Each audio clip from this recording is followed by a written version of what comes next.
ओम शांति, ओम शांति, ओम शांति। आज बाबा कह रहे मीठे बच्चे, तुम सभी आत्माओं को कर्म बंधन से सैल्वेज करने वाले सैल्वेशन आर्मी हो।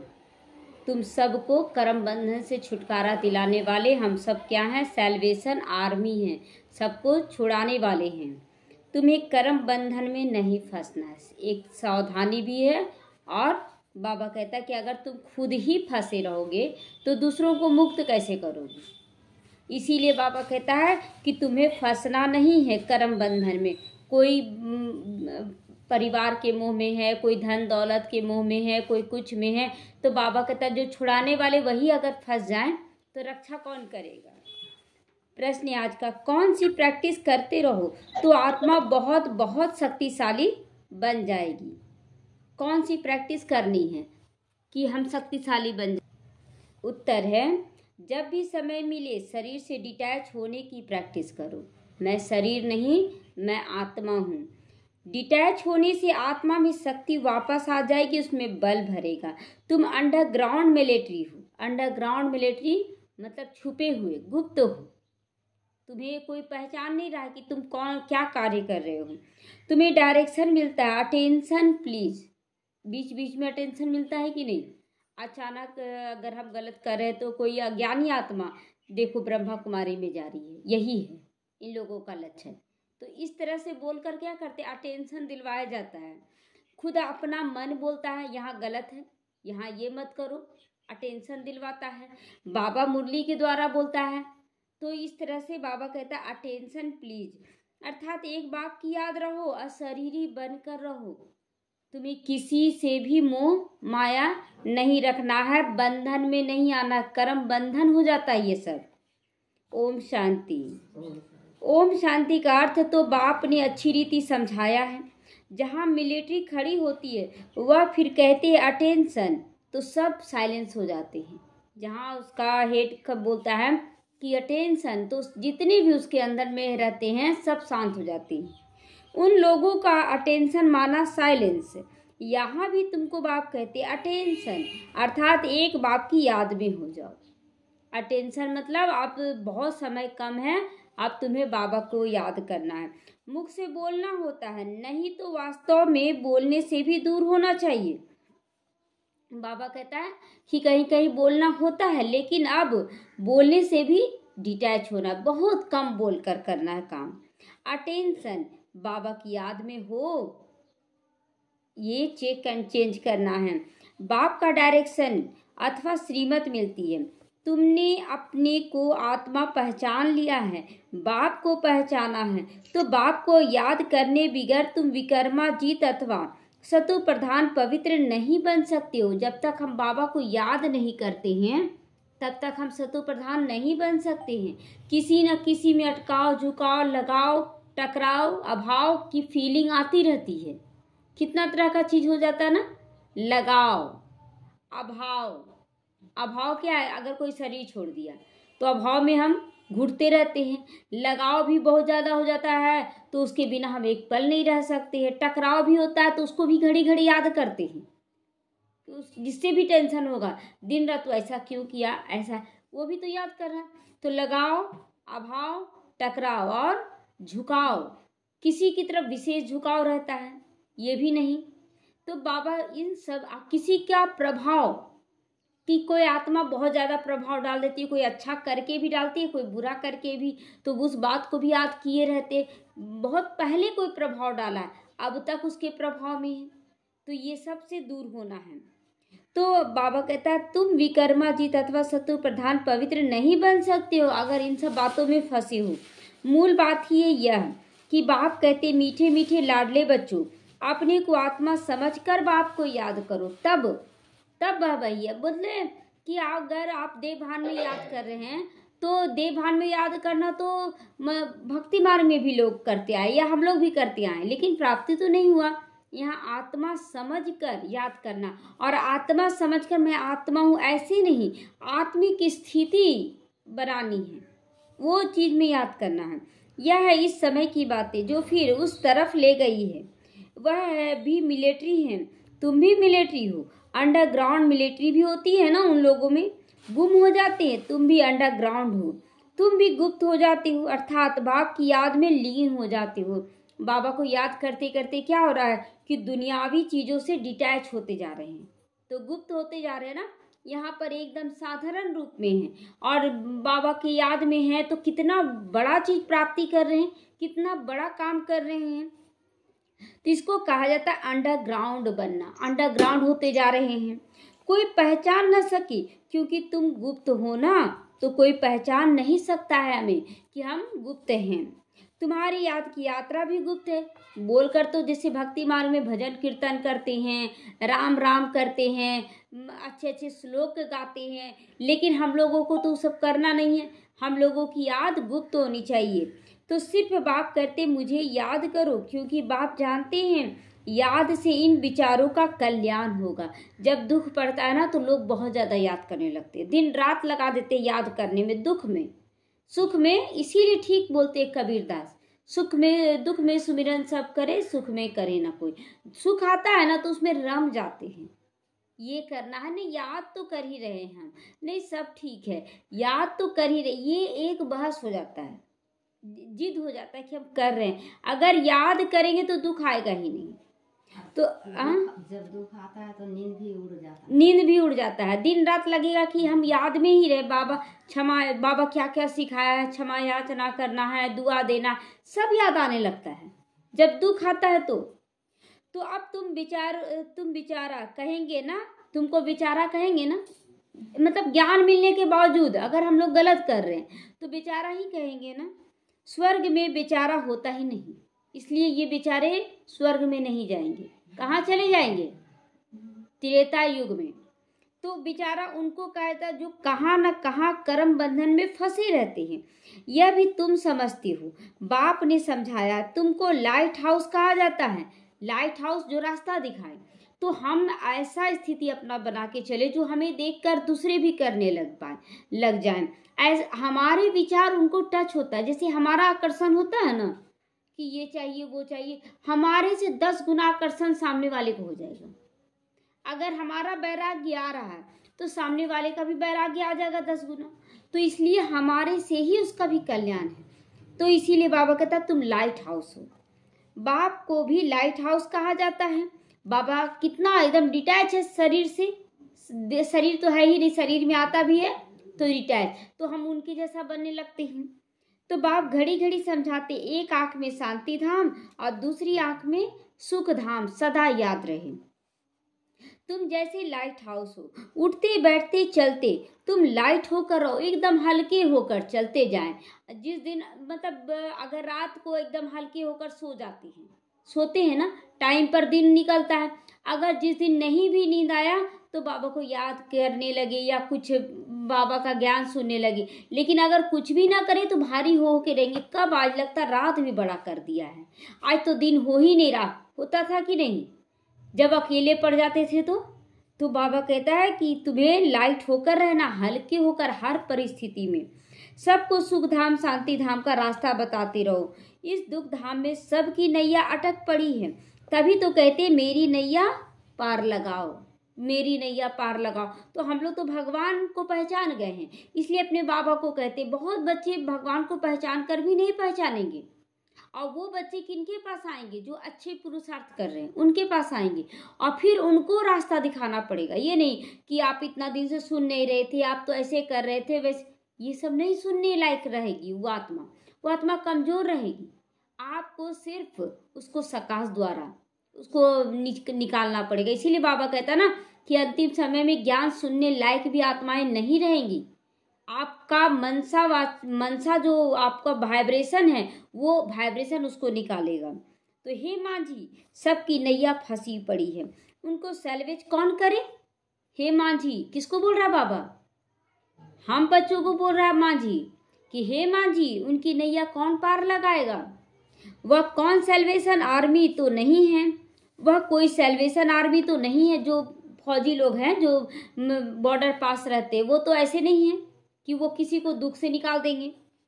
ऐसे ही नाम रख दिया है सेल्वेशन आर्मी। वास्तव में सेल्वेशन आर्मी तो तुम हो जो हर एक को सेल्वेज करते हो। हर एक को शांति का अनुभव करवाते हैं, सुख का अनुभव करवाते हैं। तो सब 5 विकारों की जंजीरों में अटक पड़े हैं, इसीलिए कहते हैं हमको लिबरेट करो, सैल्वेज करो। तो बाप कहते हैं इस याद की यात्रा से तुम पार हो जाओगे। अभी तुम सब फंसे हुए हो, सब ब्राह्मण आत्माएं भी फंस पड़ती हैं। बाप को बागवान भी कहते हैं। आज बाबा को क्या क्या कह रहे हैं ना, बाबा को भी कह रहे हैं कि क्या क्या नाम बाबा अपने आप को दे रहा है। तो आज बाबा बागवान भी है। इस समय की ही सारी बातें हैं। हर कर्तव्य बाबा निभाता है इस समय संगम युग पर, और फिर भक्ति मार्ग में उनका उसी कर्तव्य के अनुसार मंदिर बनाया जाता है। तुमको फूल बनाना है। अभी तो सब कांटे बन चुके हो, क्योंकि हिंसक हो। काम, क्रोध, लोभ, मोह, अहंकार, ईर्ष्या, द्वेष, झूठ, चुगली सब काटा है। कोई ना कोई विधि से कांटा लगा देते हैं। अभी तो तुम्हें अहिंसक बनना है।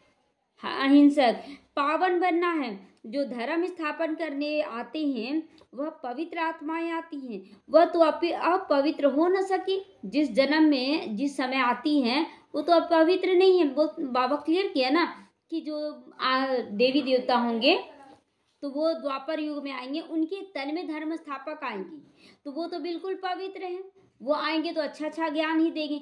लेकिन जब वो छोड़ कर जाएंगे, शरीर छोड़ेंगे बार बार, तो उस समय क्या होगा कि उस पर कष्ट आएगा। जो देवी देवता कुल की जो विकार में गई है, तो 2 आत्माओं का पाठ चला। सूली पे किसको चढ़ाया गया? सूली पे चढ़ने वाला कोई और, ज्ञान देने वाला कोई और था। 2 व्यक्ति था, 2 आत्मा थी।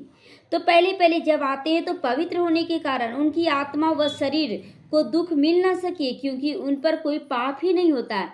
वो धर्म स्थापन करते, फिर दूसरे जन्म में वो आते हैं शरीर का आधार लेकर।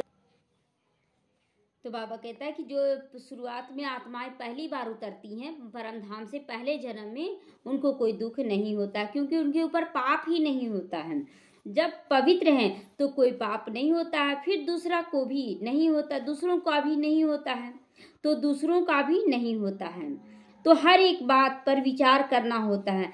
वहां से आत्माएं आती है धर्म स्थापन करने, जिनकी फिर डिनास्टी भी चलती है। बहुत समय के बाद फिर उनका डिनास्टी स्थापन हो जाता है। सिख धर्म की भी डिनास्टी है, सन्यासियों की भी डिनास्टी थोड़े ही चलती है। सन्यासियों का ही एक ऐसा है जिसका डिनास्टी नहीं चलता है। राजाएं थोड़ी बने हैं, राजा नहीं बने हैं। सिख धर्म में महाराजा आदि हैं। वह सब जब आते हैं तो स्थापन करने के लिए आते हैं, वह नई आत्मा आती है। बाबा कहता है ना, सिख धर्म में महाराजा आदि हैं, वह जब आते हैं तो स्थापन करने, तो वह नई आत्मा होती है। कोई भी धर्म का जो भी धर्म स्थापक है वो जब नई आती है तो पावरफुल होकर आती है, शांति का वाइब्रेशन लेके, एकदम पवित्रता का वाइब्रेशन लेकर वो आती है, शक्ति का वाइब्रेशन लेके आती है। तो मन में आ रहा था विचार कि जब द्वापर युग आएगा, धर्म स्थापक आएंगे, तो राजा कौन बनेगा, रानी कौन बनेगी। यहाँ तो जैसे लक्ष्मी नारायण सब देवी देवता थे, लेकिन जो देवी देवता वाले धर्म के हैं वो तो भिखारी बन जाएंगे। लेकिन उनके अंदर कलाएं होंगी, 8 कला होगी, मतलब राज्य को चलाने की कला, धर्म को चलाने की कला होगी। और जो धर्म स्थापक होंगे वो एकदम पवित्र होंगे। तो वो मन में आया, मैं अपना विचार आया कि हो सकता है कि वो राजा बने और जो देवी देवता कुल की रानी बने, लेकिन सारा कंट्रोलिंग पावर उनके हाथ में रहेगा। ये भी हो सकता है कि कंट्रोलिंग, क्योंकि 8 कला तो उसके हाथ में रहेगा, उसको राज्य चलाना नहीं आ रहा, वो केवल पवित्र आत्माएं आएंगी।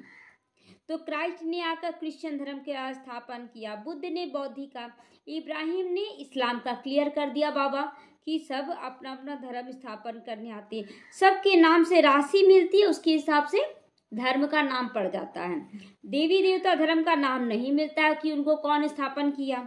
निराकार बाप आकर देवी देवता धर्म की स्थापना करते हैं, वह देहधारी नहीं है, और जो धर्म स्थापक है उनकी देह के नाम है, तो यह देहधारी नहीं है। यह तो कोई देहधारी नहीं है, शिव बाबा कोई देहधारी नहीं है। डिनास्टी नई दुनिया में चलती है, यहाँ डिनास्टी चलेगी भी नहीं। धर्म यहाँ स्थापन करते हैं बाबा, और डिनास्टी चलेगी सतयुग में, कलयुग में संगम युग पर स्थापना, और डिनास्टी चलेगी सतयुग में। लेकिन धर्म स्थापकों का नहीं, द्वापर में ही आएंगे और द्वापर में ही उनका राज्य आ जाएगा। तो बाप कहते बच्चे अपने को रूहानी मिलिट्री जरूर समझ कर चलो कि हम जो भी कर रहे हैं उसी का असर दूसरों पर पड़ेगा। उन मिलिट्री आदि के कमांडर आदि आते हैं, कहते अटेंशन, तो झट सब खड़े हो जाते हैं, सैल्यूट मारकर खड़े हो जाते हैं। अब हुआ तो हर एक अपने अपने गुरु को याद करेंगे या शांत में रहेंगे, परंतु वह झूठी शांति होती है ना। शांति है रियल में, वो एकदम साइलेंस में खड़े हो जाएंगे, लेकिन शांति मिलता है? नहीं मिलता है। तुम जानते हो हम आत्मा हैं, हमारा स्वधर्म ही शांत है। बहुत बच्चे पुकारे हमको शांति चाहिए, हमको शांति। इतनी कमजोर हो गई है ना अभी की आत्माएं कि वो चिल्ला रही है, कोई एक बात भी बोल दे रहा ना तो उसको बर्दाश्त ही नहीं हो रहा है, क्योंकि बहुत कमजोर है। और ऐसी आत्माओं के लिए रहम दिल बनकर शांति का वाइब्रेशन फैलाना बहुत जरूरी है। और अगर अभी भी हम लोग इच्छाओं के पीछे भागे तो कौन देगा उनको शांति? तो फिर याद किसको करना है? इच्छाओं को, कलयुगी दुनिया को किसको याद करना है? बाबा को। किसको याद करना है? बाबा को याद करना है ना। तो अभी तुमको ज्ञान मिल रहा है, ज्ञान सहित याद में रहने से पाप कटते हैं। यह ज्ञान और कोई को नहीं है। मनुष्य यह थोड़ी समझते हैं कि हम आत्मा शांत स्वरूप है, कहीं और शांति ढूंढने की जरूरत नहीं, चुपचाप रहना हमें। तो हमको शरीर से डिटैच होकर बैठना है। यहाँ तुमको बहुत बल मिलता है, बाबा का ज्ञान से बल मिलता है ना, ज्ञान सुनते सुनते, जिससे तुम अपने को आत्मा समझकर बाप की याद में बैठ सकते हो। जैसे जैसे ज्ञान सुनने लगते हैं तो हम आत्मा समझें, मैं आत्मा हूँ, शरीर नहीं हूँ। बाप समझाते कैसे अपने को आत्मा समझकर डिटैच होकर बैठना। बाबा कितना मतलब बैठता था तो लगता था जैसे वो यहाँ है ही नहीं। और हम लोगों का क्या होता, बैठते भी है ना तो लगेगा जैसे यहीं पर हैं। तुम जानते हो हम आत्माओं को अब घर वापस जाना है। अब घर वापस जाना है, ये हमेशा याद रखना है। हम यहाँ के रहने वाले, वहाँ के रहने वाले हैं सतयुग के, और परम धाम में के रहने वाले। सतयुग हमारा राजधानी है।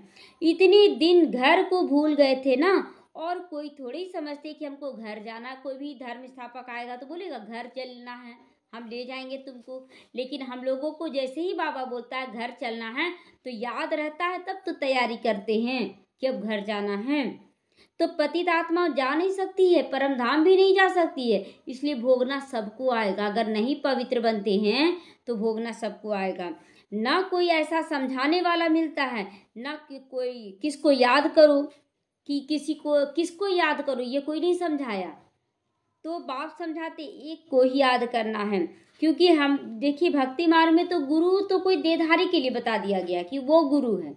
अभी क्या बोला गया कि अगर गोविंद रूठ जाए, कबीरदास की वाणी में गोविंद रूठ जाएगा तो कोई हर्जा नहीं, क्योंकि गुरु से रास्ता मिल जाएगा उसको मनाने का। लेकिन अगर गुरु रूठ जाए तो कोई रास्ता नहीं है। तो बात तो सही है कि अगर बाप है ना, शिव बाबा हमारा, बाप रूठ जाए तो फिर वो मना लेंगे उसको। लेकिन अगर गुरु ही रूठ जाएगा ना तो ज्ञान कहाँ से लेंगे? तो इसलिए बाबा कहता है विकारियों को नहीं लाना, यानी कि बाबा विकारियों से नफरत करता, हमें विकार में नहीं जाना है।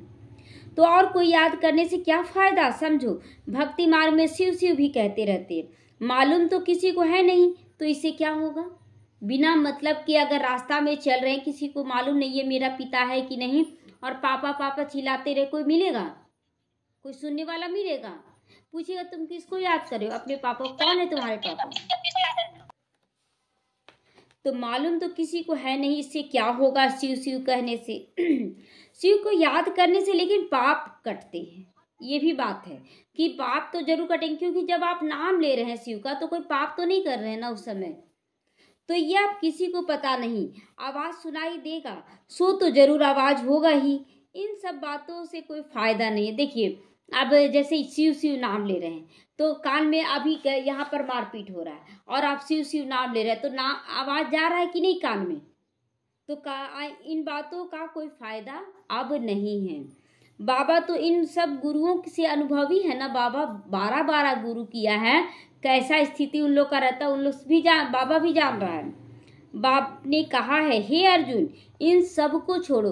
तो इन सब को छोड़ो बाबा कृष्ण किसको किसको दिखाएं? अर्जुन को। वहाँ गुरु भी थे उनके चाचा मामा रिश्तेदार सब थे, वरिष्ठ भी लोग थे, लेकिन सबको छोड़ने के लिए बाबा कृष्ण डायरेक्शन देते हैं उसमें। तो यहाँ भी बाबा कहता है कि किसी को याद नहीं रखो, देहधारियों को किसी को याद नहीं करो। सतगुरु मिला, इन सब की दरकार ही नहीं। बाबा मिल गया, अब किसी की दरकार नहीं। सतगुरु तारता है। बाप कहते मैं तुम्हें आसुरी संसार से पार ले जाता हूँ। विषय सागर से पार ले जाने का काम एक सी बाबा ही करते हैं। यह सब बातें समझने की है, समझाने की है। मांझी तो वैसे नाव चलाने वाला ही होता है, परंतु समझाने के लिए ये नाम शिव बाबा पर डाला जाता है कि वो भी हमारा मांझी है।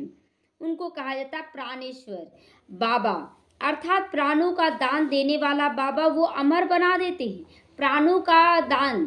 तो प्राणों का दान क्या है कि जीवन जी रहे हैं, लेकिन घुट घुट के मर मर के जी रहे हैं। तो आत्मा का ज्ञान नहीं था, जैसे ही आत्मा का ज्ञान मिला तो सब कुछ सॉल्व होने लगा, तो हम जीना सीख गए। तो यही बाबा कहता है प्राण दान देना। प्राण आत्मा को कहा जाता है। आत्मा निकल जाती है तो कहते हैं प्राण निकल गया। फिर शरीर को रखने भी नहीं देती। आत्मा है तो शरीर तंदुरुस्त है। आत्मा बिगड़ शरीर में भी बांस आने लगती, बदबू आने लगती है। फिर उनको रख करके क्या करोगे? रखेंगे कोई भी शरीर को? नहीं रखेंगे। और देखिए कैसा है समय कि विकार ही के कारण ना ऐसा हुआ कि जैसे ही शरीर से आत्मा निकलती है, शरीर वही है ना, पहले भी वही था अभी भी, लेकिन जैसे ही निकलते निकालो जल्दी से। और पूरे घर का सफाई होता है, खुद नहाते हैं। आखिर क्यों ऐसा? विकार की गंध होती है इसीलिए। तो जानवर भी ऐसा नहीं करेंगे, जानवर भी ऐसा नहीं करेंगे कि लाश को रखेंगे। हाँ, सिर्फ एक बंदर ही ऐसा है, बहुत विकारी होता है बंदर ना। उनका बच्चा मर जाता है, बदबू बांस आती रहती है, फिर भी उस मुर्दे को छोड़ती नहीं है बदरिया, उसको लटकाए के घूमती रहती है। वह तो जानवर है, तुम तो मनुष्य हो ना। अब उसको तो दिमाग नहीं, वो बना कैसे? हम बच्चों से ब्राह्मण बनने के बाद ही हम लोग ऐसे करते हैं कि ज्ञान मिल गया, उसके बाद भी हम नहीं छोड़ पा रहे हैं, लेके चल रहे हैं। अरे कोई शरीर छोड़ देगा तो रोएंगे नहीं, ये कैसा हो सकता है? हाँ, कोई शरीर छोड़ देगा तो हम रोएंगे नहीं, उदास नहीं होंगे? ये तो विकारी है, बंदरिया के समान हो गया। तो आप मंदिर लायक कैसे बनिएगा? जब बंदरिया बन जाइएगा तो मंदिर लायक तो बनेंगे नहीं। तो शरीर छोड़ा तो कहेंगे जल्दी उनको बाहर निकालो। मनुष्य कहेंगे स्वर्ग पधारा, मरने के बाद स्वर्ग पधारा तो आप यहाँ क्यों हो? तुम भी छोड़ दो शरीर। तो जब मुर्दे को उठाते हैं तो पैर शमशान की तरफ करते हैं, फिर जब वहां अंदर घुसते पूजा आदि कर समझते हैं तो अभी यह स्वर्ग जा रहा है, तो उसे फिरा कर मुंह शमशान की तरफ कर देते हैं। तुमने श्री कृष्ण का एक्यूरेट चित्र दिखाया है, नर्क को लात मार रहा है। श्री कृष्ण का यह शरीर तो नहीं है, उनका नाम रूप बदल जाता है। श्री कृष्ण का ये शरीर नहीं है, मतलब जो शरीर बनाएंगे एक्यूरेट थोड़ी बना देंगे, बस सुंदर शरीर बना देते हैं कि वो कृष्ण के समान लगे।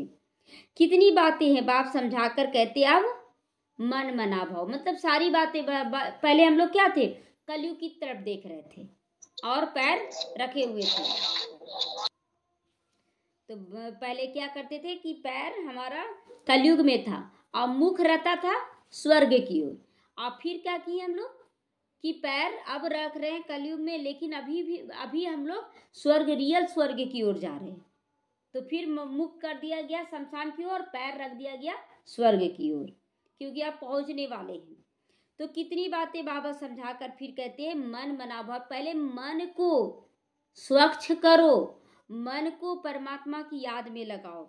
वहां आकर जब बैठते हैं तो अटेंशन कहते हैं बाबा, अटेंशन प्लीज। तो बाबा जब यहाँ भी बैठते हैं हम लोग तो बाबा बोलता है अटेंशन, अपने ऊपर अटेंशन दो कि तुम शरीर नहीं हो, आत्मा हो। शरीर भान में क्यों चले जाते हो? तुम्हारा यह अटेंशन फॉर एवर, सदा के लिए बन जाएगा, सदा के लिए हो जाएगा। तो बाबा बार बार कहते हैं अटेंशन। आज बहुत बार अटेंशन शब्द पर गौर करवाया है बाबा कि शरीर भान में नहीं करें। तो इसके लिए भी बाबा कह रहा है बुद्धि बाप में लगी रहे, तुम्हारा यह अटेंशन सदा के लिए है। जब तक जीना है बाप को याद करना। बाप को कैसे याद करना? आत्मिक स्थिति में याद करना है। और वो आत्मिक स्थिति दिन भर आपका नजर आना चाहिए। सबके साथ बात कर रहे हैं, सबके साथ कर्म व्यवहार में आ रहे हैं, फंसना नहीं है।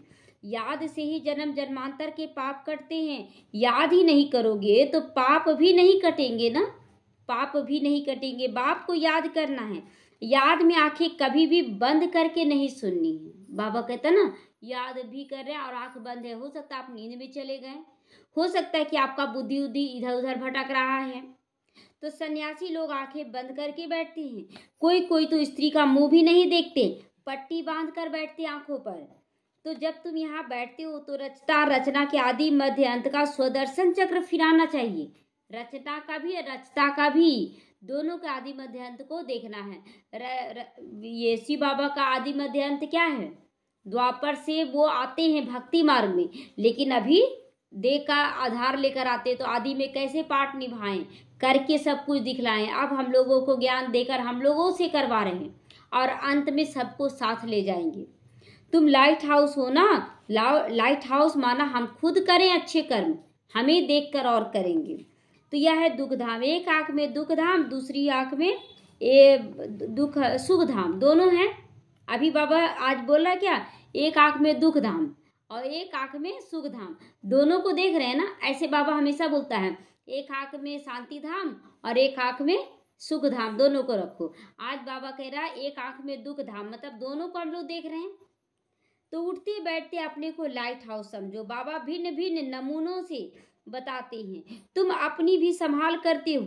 लाइट हाउस बनने से अपना कल्याण पहले करते हो। बाप को याद जरूर करना है। जब कोई रास्ते से में मिले उनको जरूर बताना है कि बाबा में आओ, आपका सब कुछ ठीक होगा। पहचानने वाले भी बहुत मिलते हैं ना, तो वह एक दो को राम राम करते हैं। उनको बोलो आपको पता है यह दुख धाम है, वह है शांति धाम और सुख धाम, परिचय जरूर देना है। तो अब शांति धाम सुख धाम में चलना चाहते हो मित्र समझ। अभी तो देखिए एक एक व्यक्ति जान रहा है, जो नहीं जानता है उन लोगों को भी बताना है। लेकिन तो यह चित्र किसी को समझाना बहुत सहज है। आपको इशारा दिया जाता है, लाइट हाउस भी इशारा देता है ना। यह नैया है जो रावण की जेल में लटक पड़ी है, रावण की जेल में लटक पड़ी है। एक शरीर के द्वारा ही ना हम पार होंगे, तो इसलिए जब तक शरीर में तब तक पुरुषार्थ कर सकते हैं। मनुष्य को सैल्वेज नहीं कर सकता है, वह तो सब आर्टिफिशियल हद की बातों में लटकाता है। यह है बेहद की बातें। सोसाइटी की सेवा भी वह नहीं है, वास्तव में सच्ची सेवा यह है सभी का बेड़ा पार करना। सोशल सोसाइटी नहीं है, मतलब अपने समाज का करना, अपने राज्य का करना, अपने देश का करना। और हम बच्चों के द्वारा बाबा पूरे विश्व का कल्याण करवा रहा है। तो तुम्हारी बुद्धि में मनुष्यों की क्या सेवा करे ये हम जानते हैं, कैसे सेवा करनी है। पहले तो कहना है तुम गुरु करती हो मुक्ति धाम जाने के लिए, बाप से मिलने के लिए, परंतु कोई मिला? आपके गुरु लोग मिल लिए भगवान से, तो मिलने का रास्ता बाप बतलाते। वह समझते यह शास्त्र आदि पढ़ने से भगवान मिलता है, दिलासे पर रहने से फिर आखिरी कोई ना कोई रूप में मिलेगा। मतलब जिस रूप से आप उसको बार बार याद कर रहे उस रूप से साक्षात्कार हो जाता है। कब मिलेगा यह बाप तुमको सब कुछ समझाया है, तुमने चित्र में दिखाया है। एक को याद करना है, जो भी चित्र में क्या दिखाते हैं, सब उंगली ऊपर करके बोलते हैं ना, सबका मालिक एक, मतलब उसको याद करो। जो भी धर्म स्थापक वो भी यही इशारा देते हैं, क्योंकि तुमने शिक्षा दी है वह भी इशारा ही देते हैं। बाबा कहता है अभी तुम बताते हो कि एक शिव बाबा ही हमारा सब कुछ है, और भक्ति मार्ग में जितने भी धर्म स्थापक आएंगे सबका उंगली ऊपर की ओर होगा। साहेब को जपो, वह बाप है सदगुरु। तो साहब कौन है? शिव बाबा है। बाकी तो अनेक प्रकार की शिक्षाएं देने वाले हैं, उनको कहा जाता है गुरु। अशरीरी बनने की शिक्षा कोई भी नहीं देते हैं।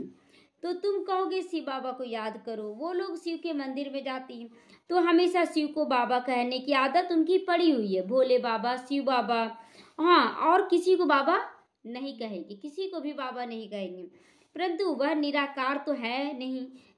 भक्ति मार्ग में बाबा किसको कहा जा रहा है? जो धर्म गुरु है, साधु को, उसको कहा जाता है भक्ति मार्ग में। शिव बाबा को बोलते जरूर है, लेकिन सामने तो शंकर का मूर्ति रख देते हैं। शिव को कहते हैं बाबा और शंकर भगवान कह देते हैं, तो फंस पड़ते हैं ना, ज्ञान नहीं है। परंतु वह तो निराकार है नहीं, शंकर है निराकार, वो तो निराकार नहीं है, तो शरीरधारी है। शिव तो निराकार है, सच्चा बाबा है, वह सबका बाबा हुआ। सब आत्माएं अशरीरी हैं, तो अशरीर बनकर शिव बाबा को याद करना है। तुम बच्चे यहाँ जब बैठते हो तो इसी धुन में बैठो कि हम शिव बाबा निराकार की ओर अपनी बुद्धि को लटका रहे हैं। तुम जानते हो हम कैसे फंसे हुए थे, अब बाबा ने आकर रास्ता बताया, बाकी सब फंसे हुए हैं, छूटते नहीं। हम लोग छूट रहे ना, तो बाबा कहता देखो अभी कितने बच्चे फंसे हुए हैं, उन सबको भी निकालने का रास्ता बताओ। सजाएं खाकर फिर सब छूट जाएंगे। जब बच्चों को समझाते रहते हैं, तुम बच्चों को समझाते रहते, मोजरा खाकर थोड़ी मानी लेनी है, थोड़ी मानी मतलब थोड़ा बहुत अच्छा मिल जाएगा। मोजरा बहुत खाते तो पद भ्रष्ट हो जाता, जैसे हल्का फुल्का अगर कष्ट आ रहा है और फिर भी आप ले रहे हैं राज्य भाग, तो ये भी बहुत अच्छा बात है। लेकिन अगर बहुत ज्यादा सजा खा रहे उसके बाद ले रहे हैं तो पद भ्रष्ट हो जा रहा है। मानी रोटी कम मिलती है, थोड़ा मोजरा तो मानी अच्छा मिलेगी। तो यह है कांटों का जंगल, सब एक दो को कांटा लगाते रहते हैं। स्वर्ग को कहा जाता है गार्डन ऑफ अल्लाह, स्वर्ग को गार्डन ऑफ अल्लाह कहा जाता है, सब फूल बन जाते हैं। क्रिश्चियन लोग भी कहते हैं पैराडाइज था, कोई समय साक्षात्कार भी कर सकते हैं, हो सकता है यहाँ के धर्म वालों को जो फिर अपने धर्म में आ सकते हैं। बाकी सिर्फ देखा तो इससे क्या हुआ, अच्छा मतलब साक्षात्कार हो गया, अच्छा देखने से क्या हो गया, जब तक पुरुषार्थ नहीं करेंगे कोई प्राप्ति नहीं होगा। आप देख लिए कि बहुत बड़ा महल है मेरे पास, स्वप्न में मेरे पास गाड़ियों का खजाना भरा हुआ है, धन और अच्छा स्वप्न टूटा तो मिल गया, नहीं मिला ना, फिर उसके लिए मेहनत करना पड़ता है। तो देखने से कोई नहीं जा सकता है वहाँ स्वर्ग में, पुरुषार्थ करना पड़ता है। जबकि बाप को पहचान गए हो, नॉलेज और नॉलेज भी ले रहे हो, तो सब आ ना सके, लेकिन देवताएं तो बहुत थोड़े होती हैं। अभी इतनी हिंदू है, असल में देवताएं थे ना, तो परंतु वह तो थे पावन, अभी तो सब पतित हो गए, इसलिए हिंदू कहलाते। पतित को देवता कहना शोभेगा? नहीं शोभेगा। तो यह एक ही धर्म है जिससे धर्म भ्रष्ट और कर्म भ्रष्ट कहा जाता है। एक ही धर्म बोलते ना हिंदू धर्म, तो ये कर्म भ्रष्ट और धर्म भ्रष्ट है। आदि सनातन हिंदू धर्म कह देते हैं, देवता धर्म को का कॉलम ही नहीं रखते, क्यों, बदनामी होगा ना, तो इसीलिए हिंदू कह दिए। हम बच्चों का मोस्ट बिलेवेड बाप है, जो तुमको क्या से क्या बनाते हैं, तुम समझा सकते हो बाप कैसे आते हैं। जबकि देवताओं के पैर भी पुरानी तमो प्रधान सृष्टि पर नहीं आते, तो फिर बाप कैसे आएगा? तमो प्रधान सृष्टि में देवताओं का पैर नहीं आता, ले तो फिर बाप कैसे आएंगे? बाप तो निराकार है, उनको तो अपना पांव है नहीं, इसीलिए इनमें प्रवेश करते। बाबा तो निराकार, देवी देवता नहीं आ सकते जिसका शरीर है, तो शिव बाबा तो निराकार है, वो कैसे आएंगे? तो शरीर का आधार लेते हैं। तुम बच्चे ईश्वरीय दुनिया में बैठे हो, अभी वह सब आसुरी दुनिया में है। यह बहुत छोटा सा संगम युग में तुम समझते हो हम ना दैवी संसार में हैं और ना ही हम आसुरी संसार में, इसीलिए कभी थोड़ा इधर चल जाते हैं, कभी उधर थोड़ा चले जाते हैं। हम ईश्वरीय संसार में, बाप आए हमको पार ले जाने के लिए, घर ले जाने के लिए। बाप कहते हैं वह मेरा भी घर है तो तुम्हारा भी घर है, तुम्हारे खातिर मैं अपना घर छोड़कर आता हूँ। बाबा को कुछ लेना देना है, लेकिन किसके लिए आया बाबा? परम धाम, इतना पवित्र देश, और उसको छोड़कर आना पड़ता है। भारत सुख धाम बन जाता है तो फिर मैं थोड़ी आता हूँ, मैं विश्व का मालिक नहीं बनता, तुमको बना देता हूँ, तुम बनते हो। हम ब्रह्मांड के मालिक हैं, ब्रह्मांड में सब आ जाते, मतलब आत्मा भी और परमात्मा भी अभी भी वहां पर मालिक बन बैठे हैं। बाबा कहता है कि अभी भी वहाँ मालिक बनकर बैठे, उनको बाकी को आना है, परंतु वह आकर विश्व का मालिक नहीं बनते। मतलब कुछ एक दो जन्म के लिए बच्चे, वहाँ जो आत्माएं बची हुई थी साकार बाबा के समय, तो उस समय कुछ आत्माएं थी जो आती रहती थी। तो बाबा वही बोला, कुछ आत्माएं अभी भी शांति धाम का मालिक बनकर बैठी हैं, वो आती जा रही हैं। अब सारी आत्माएं आ चुकी, अब जाने का समय आ रहा है। तो समझाते तो बहुत है।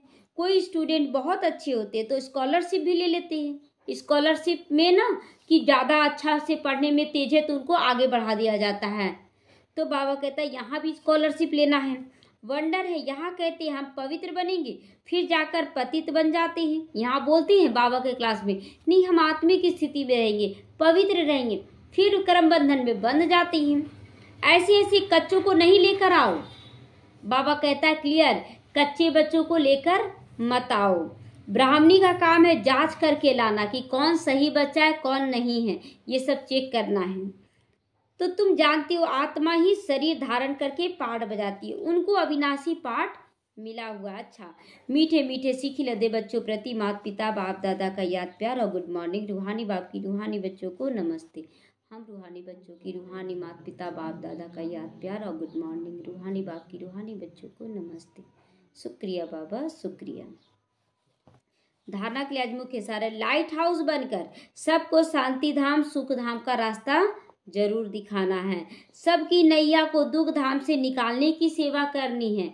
ये नहीं ये तो सुनता ही नहीं था, कितना बार इसको ज्ञान दिए, सुना, कमजोर है वो आत्मा, चल नहीं पा रही है, हमें उसको शक्ति देना है, अपना भी कल्याण करना है। ये नहीं कि हम भी जाकर उसमें फंस जाए, नहीं, अपने शांत स्वरूप स्थिति में स्थित होकर शरीर से डिटैच होने का अभ्यास जरूर करना है।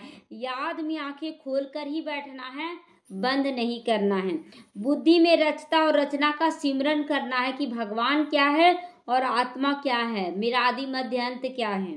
वरदान, अपने संकल्पों को शुद्ध ज्ञान स्वरूप और शक्ति स्वरूप बनाने वाले संपूर्ण पवित्र बनो।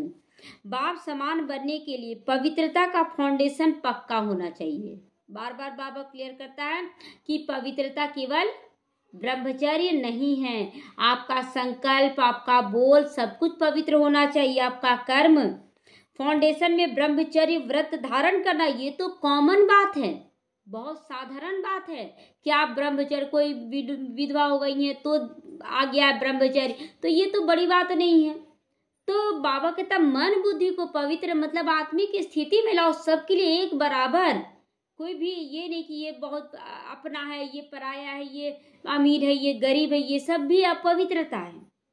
सिर्फ इसमें खुश नहीं हो जाओ, दृष्टि वृत्ति की पवित्रता को और भी अंडरलाइन करो। साथ साथ अपने संकल्पों को शुद्ध ज्ञान स्वरूप होकर शक्ति स्वरूप बनाओ कि किसी भी परिस्थिति में हम ज्ञान युक्त होकर ही पार करेंगे।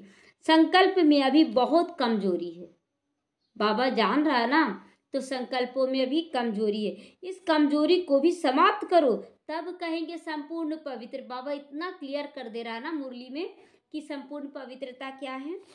स्लोगन है, दृष्टि में सबके प्रति रहम और शुभ भावना हो तो अभिमान व अपमान का अंश भी नहीं आ सकता। अगर हम दृष्टि से पावन हैं और सबके प्रति रहम भाव है कि नहीं आत्माएं कमजोर हैं, तो अगर वो गलत भी बोल रही है तो क्या महसूस होगा, ये आत्माएं कमजोर है इसलिए ऐसा कर रही हैं। फिर अगर कोई ज्यादा भी मतलब अपमान कर रहा है तो भी लगेगा, और अपने अंदर अभिमान भी नहीं आएगा कि हम बहुत अच्छा कर रहे हैं, क्योंकि अपनी कमजोरियां दिखेगी। ओम शांति।